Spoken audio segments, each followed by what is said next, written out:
So I'm creating this video on very short notice today. First of all, I'm glad that you're here and I hope you're well.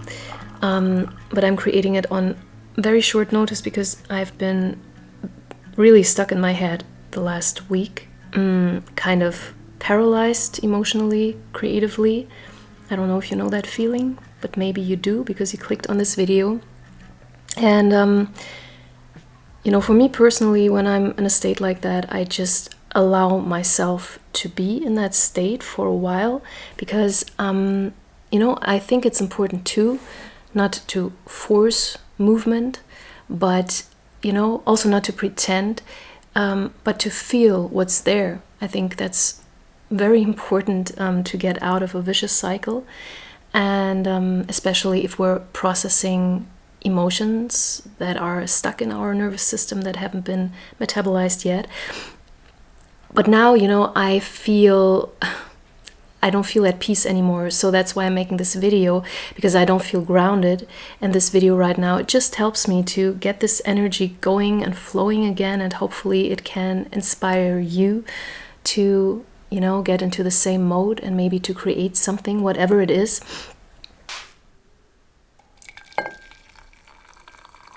For me, it's very, very helpful to become aware of the nature of overthinking, because unlike mindful or conscious thinking or thought, where we use our minds in the service of presence and flow, overthinking, kind of works in spirals, it loops. It tries to solve life in our head before it's even been lived. And it seeks certainty before allowing movement. It delays, it protects, but it doesn't heal. And it doesn't create, anything but overthinking. So the first thing actually that I did today, and why I feel a little bit accomplished already, and it just sets my mood, was getting up a little bit earlier than usual. I'm so tired right now. It doesn't matter at all if I get up at 5:30 or 7:30 in the morning. I think I have the spring fatigue, or I'm lacking some vitamins or something. There was actually a spider in my bed all the time, and I didn't notice it. I feel kind of when we're stuck in these loops of overthinking, self-doubt, hesitation, fear, or whatever, it's like our energy is compressed, like water held behind a dam. It's not like we don't have enough energy. Our energy is there. It just has nowhere to move, and it's just like these thoughts are circling like birds without a sky, to fly in, and we feel paralyzed because, not because we're inert, but because we're just misaligned and our inner flow has no outlet. And then it can be like this domino effect, something tiny happens, like a single tiny action, a single step, and maybe you tidy your corner, or maybe you just sit up in bed in the morning, right away. Whatever it is, I don't know, open a book and there is a blank page and you write something on this page. The act itself might be small or seen as small or insignificant, but it's like a ripple effect, energetically it's, seismic, which can shift something energetically, and it's the first domino falling. That's always how I see it, because what's shifting in that moment is your relationship with your inner power. You feel kind of empowered again, and you stop just thinking your way, but you start getting into alignment. You start doing, and you start creating. It's not like you're watching yourself from the outside, but you're getting into the actual rhythm again. And this is actually flow. And that's just what we're here to that's not what we're here to do. Well, you could say it like that. That's just what we are. We are energy, we are flowing, and that's just our nature. And so if we get into that state of flowing again, we feel more at peace. It's no use kind of feeling ashamed that you couldn't get up early in the morning or that you couldn't fulfill a certain task. It doesn't help at all. It doesn't create the flow you're longing for. It actually, this kind of attitude can lead to, in my opinion, things like burnout and functional depression, actually, if we continue doing that. So yeah, I'm bringing my son to kindergarten now, and since I don't have to work after that, I will take a little walk and just get into my flow.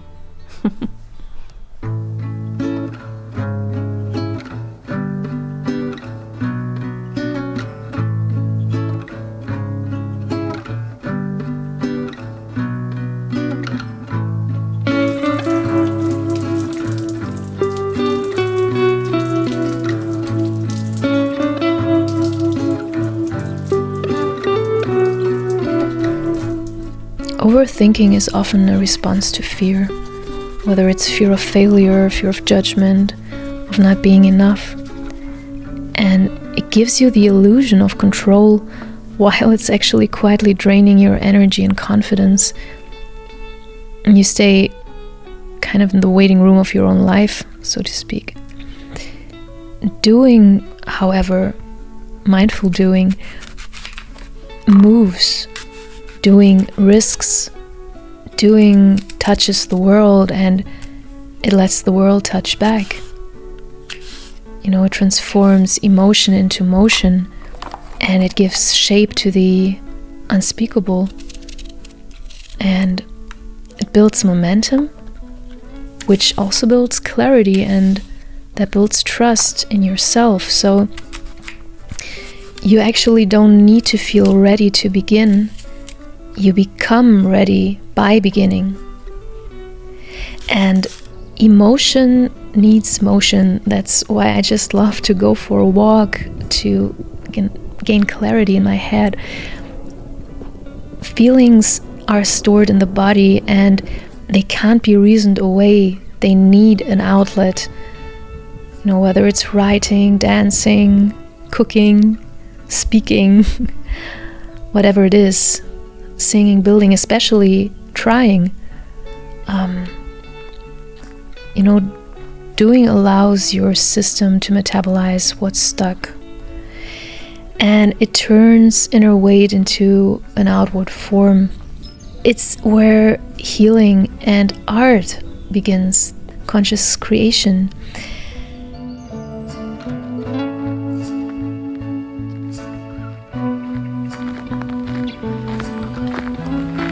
Best thing to get unstuck, actually. Going for a walk in the forest in the morning.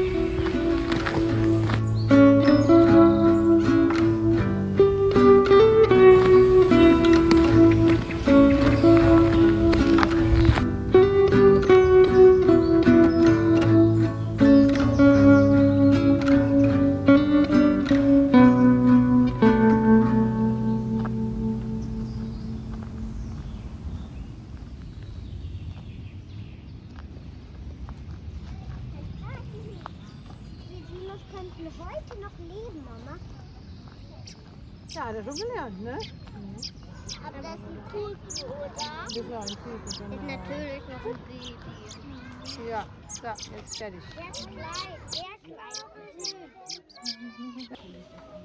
Schön. Schön, ne? Guck mal hier der Spiegel.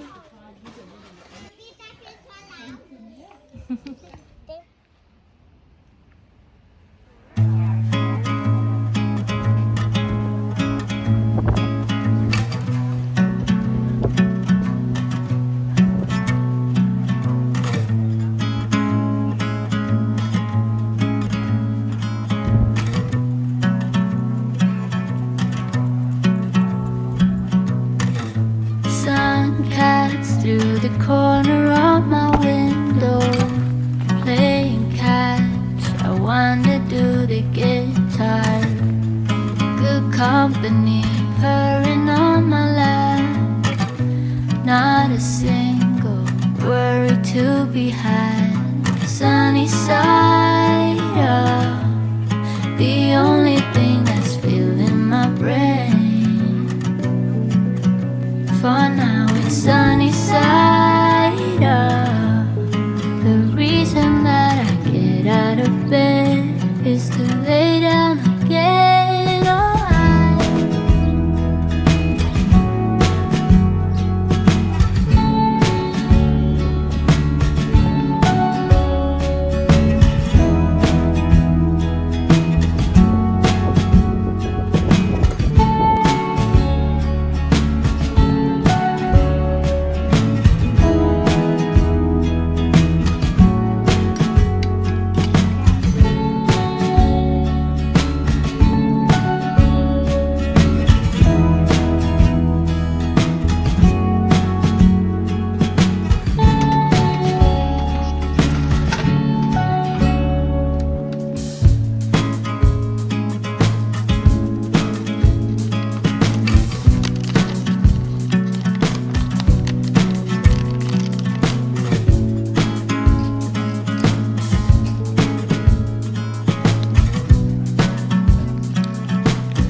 So, a long day is coming to an end, and I'm so tired and exhausted right now, but I'm feeling better. I'm feeling a little bit more at peace and at ease, and I know it's a process. It's often not linear, but anyway. But before I go to bed, I just wanted to talk about the things we can do to shift from overthinking to doing. And the first thing that comes to my mind, and that's actually the most important one for me, is to start small and messy. So, because oftentimes perfection is really the enemy of creating or of action. Because, the credo should be, do it badly, but just do it. Just start small. Just make a small step, And so that's kind of the first point for me. That helps me to shift from overthinking to doing. And the second one actually would be create containers instead of pressure. Just set yourself a time frame, maybe 5 minutes or 20 minutes or whatever, what you feel comfortable with. One step, small rituals, especially if you have a wild heart, that's very calming. So the third point would be, don't wait for clarity. Let the doing reveal it. Because you figure it out by feeling your way forward. Oftentimes we underestimate our emotions because, that also would be my fourth point. Trust the body more than the mind, because, the body knows what it needs to express emotions, and oftentimes, like, very deep emotions, and all of that is stored in the body, and we should just give it the tools to express it. So there are different ways to express. Let me know what your favorite expressions through your body is or are. For me, I don't know. Dancing has always been like a very important one, but I haven't had much time for that for a long time. So anyway, let me know. So my 5th point for today would be treat creation as a devotion and not as a performance. Because we're not here to impress in this world. We're here to express ourselves. We're here to be real and authentic. So yeah, that's kind of my 5 simple points for today. This whole topic is so deep and so layered and so rich. I think it's always good to inspire each other. And you've been watching my video, but maybe you're also getting inspired through that, through the energy that flows to you to create something right now, whatever it is. A smile, or I don't know, just hug someone or yourself, embrace yourself, baby. So yeah, you know, when we shift from overthinking to doing, we kind of reclaim agency, and we always have to remind ourselves of that, because yeah, we're showing up for ourselves, you know, we're showing some effort for ourselves. And again, it's not about kind of pushing ourselves out of a comfort zone, like with a big leap and like sort of like with force. It's really more about extending our comfort zone, acknowledging our need for safety and for comfort, which is like primal. And yeah, just slowly extending our comfort zone and be gentle to ourselves. So yeah, that's it for today. I hope you have a wonderful day, night, evening, whatever. And I just hope you're safe, and I hope you're well. And I'm sending you a big hug, and I hope to see you very soon. Thank you for keeping me company. Again, I appreciate you so much. Bye-bye.